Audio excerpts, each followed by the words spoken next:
Hello fellow gamers, today I'm going to show you some very common repeated mechanics and terms mostly used in Final Fantasy XIV raids, and in other content as well.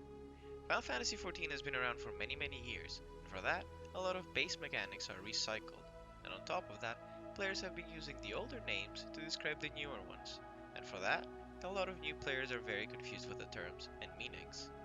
I will be trying my best in this video to inform you of some basic things you need to know so you can have a better understanding while playing, solve, and understand mechanics quicker.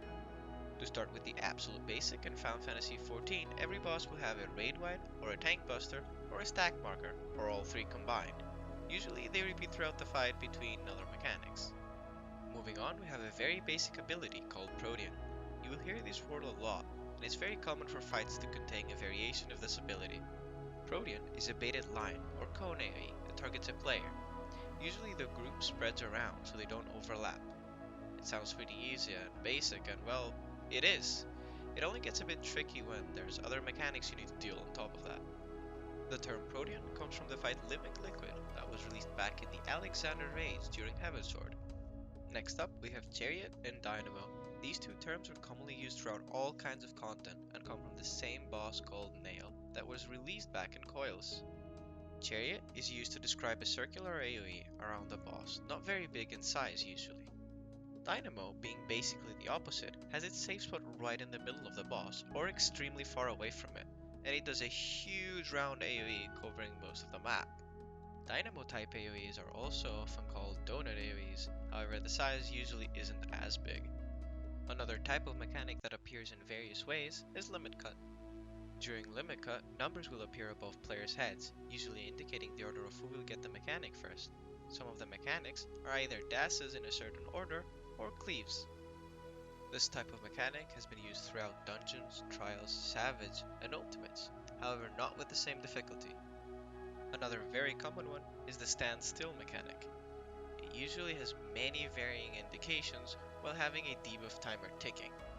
As for solving this one, you have to not perform any actions at all when the timer reaches 1 or 0. Just respect the content and don't greed. Most times you have the freedom to attack before, but once the countdown gets close to 0, just sheath your weapon, do respect the content, and do nothing until the debuff is completely gone.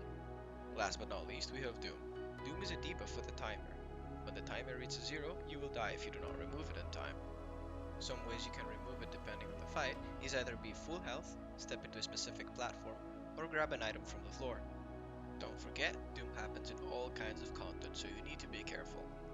Next up we have Tethers. Tethers is a very common mechanic in the game, and it appears pretty much everywhere. Having to deal with a tether can mean a lot of things, from having to be in a certain distance, kite around with it, or you need to place it in a certain spot. There's a lot of variations to this mechanic. Some of them are fight specific, so explaining all of them without going into deep detail in the fights is not possible. However, I will only show you one type, the proximity tether, where you have to be far enough for it to execute properly. It looks something like this. Last but not least, we have towers. They look something like this. Towers are very simple, but can be deadly if not dealt with properly.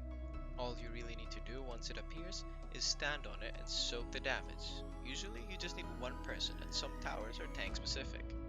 Final thing I want to touch on is gaze. All gaze is a look away mechanic, but you will encounter it very often.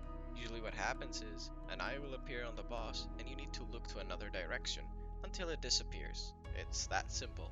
If you fail to do that, you will be inflicted with some kind of debuff, fear, petrification, and many other stuff depending on the fight.